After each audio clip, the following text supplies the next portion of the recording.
आज़ाद भारत के बाद से भागलपुर लोकसभा के 18 लोकसभा चुनाव हुए हैं। यानी 1952 से लोकसभा चुनाव की परंपरा शुरू हुई, जो अनवरत चलती जा रही है। इस 18 बार लोकसभा चुनाव में सबसे ज़्यादा कांग्रेस ने 7 बार भागलपुर से अपने उम्मीदवारों को जिताने में कामयाबी हासिल की, तो वहीं भारतीय जनता पार्टी भी 4 बार भागलपुर लोकसभा जीत चुकी है। तीसरे नंबर पर जनता पार्टी आती है, जो कि 3 बार यहाँ से वो जीत दर्ज की है। उसके अलावा राजद है, सीपीआई है, राष्ट्रीय जनता दल है और जदयू के उम्मीदवार एक एक बार यहाँ से जीत दर्ज की ली।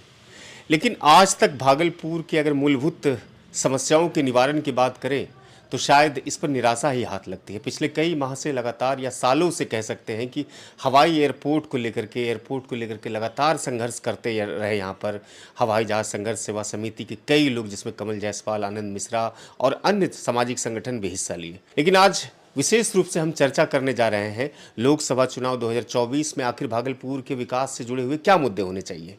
एक बेहतर मुद्दों को समझने के लिए सामाजिक कार्यकर्ता ही सबसे ज़्यादा महत्वपूर्ण भूमिका अदा करता है। हमारे साथ एक कमल जायसवाल साहब हैं, जो कि हवाई जहाज़ संघर्ष सेवा समिति के भी एक प्रमुख चेहरा हैं, एक प्रमुख हस्ताक्षर कह सकते हैं। लोकसभा चुनाव 26 अप्रैल को भागलपुर की जनता यहाँ पर वोट करने जाएगी। थोड़ा बताइए कि भागलपुर के लिए क्या मुद्दा होना चाहिए, बेसिक मुद्दा क्या होना चाहिए। देखिए, सवाल है कि बिहार के अंदर में और हिंदुस्तान के अंदर में जो चुनाव का जो ये गणित है, लोकतंत्र की दुहाई आप और हम जरूर देते हैं, लेकिन जो राष्ट्रीय दल है, जिन्होंने कि दल और संगठन बना लिया है, वो पहले ही चुनाव करा लेती है। ये तो 26 तारीख को जो चुनाव की तिथि निर्धारित हुई है, उसमें अब चुनाव क्या होना है? चुनाव तो हो चुका। आप जब एक कैंडिडेट को अपने दल से भेजते हैं और दूसरा आदमी एक अलग कैंडिडेट को भेजता है, तो आप तो जाति समीकरण देखते हैं ना। आप विकास के मुद्दों की बात नहीं करते हैं। आप देखते हैं कि सबसे ज़्यादा जाति किसकी है। यादव की है तो आप यादव को खोजते हैं। आप यदि गंगोता है तो गंगोता को खोजते हैं, भूमिहार है तो भूमिहार को खोजते हैं। तो विकास के मुद्दे की बात आ कहाँ रही है? आप तो नब्ज अच्छा पकड़ लिए हैं। आपने नब्ज ये पकड़ा है कि आज की तारीख में भागलपुर का जो परिसीमन है लोकसभा में, भागवत आजाद ने जो विकास की गति बढ़ाई थी, उसके बाद यदि देखेंगे तो छिटपुट कुछ लोगों ने अपनी आवाज़ को पार्लियामेंट में उठाया। लेकिन जो सवाल है, जो ज्वलंत सवाल है, वो जहां का तहां रह गया, जस का तस रह गया और फिर मुद्दे भटकते चले गए और विकास के मुद्दों से भागलपुर महरूम रह गया। अभी जैसे आपने सवाल खड़ा किया, हम लोगों ने कई वर्षों से हवाई जहाज के सवाल को खड़ा किया।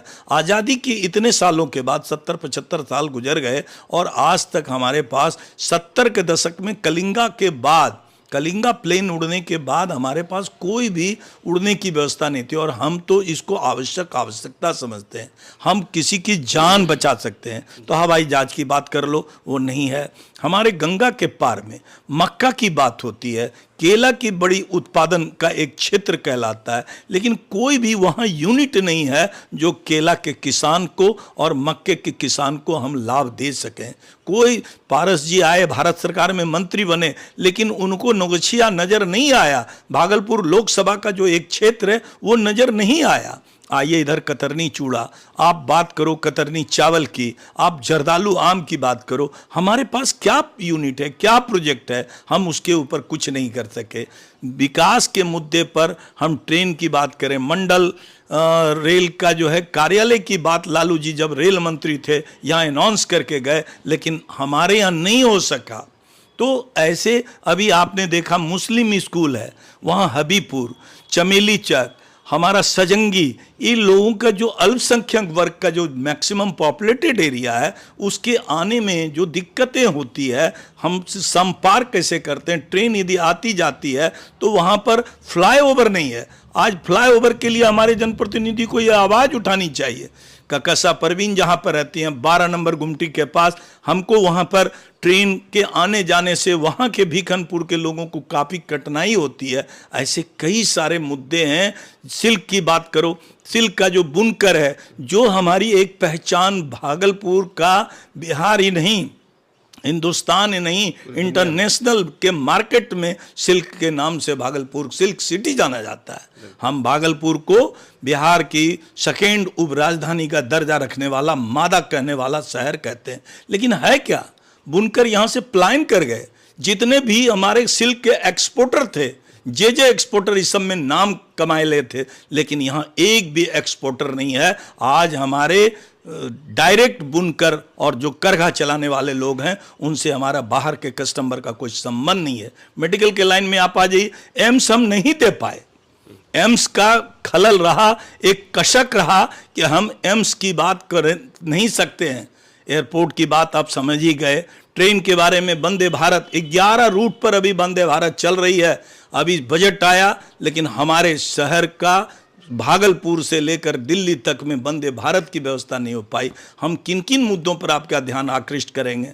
हमारा जो अभी का वर्तमान सांसद है, इस बात का हम उन्हें साधुवाद देना चाहेंगे कि उन्होंने कम से कम एयरपोर्ट के सवाल पर इन्होंने पार्लियामेंट में सवाल किया, ज्योतिरादित्य सिंधिया को सवाल किया, हमारे अश्विनी कुमार जी ने उनको लिख के दिया, शाहनवाज जी ने सवाल किया, सम्राट चौधरी ने विधान परिषद में सवाल किया, पवन यादव जी ने सवाल किया, हमारे जो है इंजीनियर शैलेंद्र ने किया। इन सारे लोग जिस तरह से साउथ में, दक्षिण भारत में जिस तरह से सभी दल पार्टी के लोग विकास के मुद्दे पर एक होकर लुंगी पहनकर जब देश के प्रधानमंत्री के पास जाते हैं, तो साउथ का प्रॉब्लम नहीं रहता है। उस तरह से हम अपने तमाम जनप्रतिनिधियों से अनुरोध करते हैं, भागलपुर में विकास के मुद्दे पर, हवाई जहाज के मुद्दे पर आपको एकजुट होकर, कोई राष्ट्रीय जनता दल नहीं, कोई जनता दल नहीं, कोई हमारा जो है जेडीयू भाजपा नहीं, सब मिलकर जिस तरह आपने लिख के मेहनत किया है, शाहनवाज जी ने मेहनत किया है, सम्राट जी ने किया है, अजय जी ने किया है,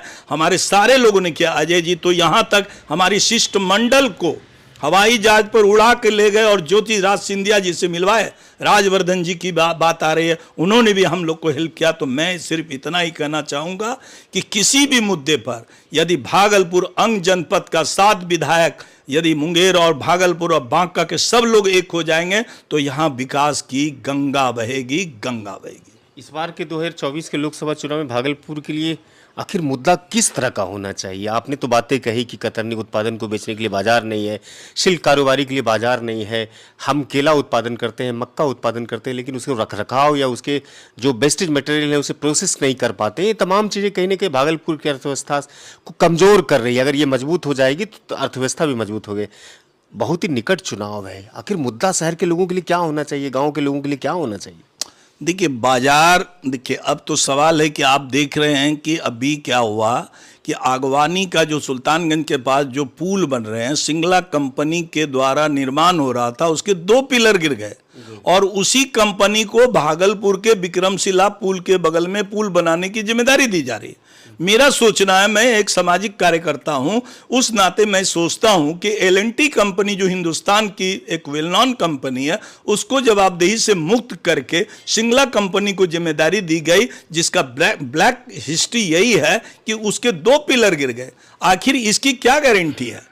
भागलपुर में जो गंगा पार मधेपुरा से लेकर कटिहार और पूर्णिया सहरसा का जो रिश्ता होगा, जो 4 लेन की बात हो रही है, उस पर रेल की पटरी बिछाकर रेलगाड़ी की भी व्यवस्था अभी क्यों नहीं की गई? ये जनप्रतिनिधि के संज्ञान में बात आनी चाहिए। यह सवाल हमारे पार्लियामेंट में सांसद अजय मंडल जी को करनी चाहिए, ताकि गंगा के पार का यहाँ से एक रिश्ता हो और भागलपुर का मार्केट डेवलप करे। भागलपुर शौक से लोग नहीं, काम से आना चाहे। अभी आज हमारा मेडिकल हब भी नहीं रहा, हमारे पास कुछ नहीं है और मुझे तो अब टापू सा दिखने लगा।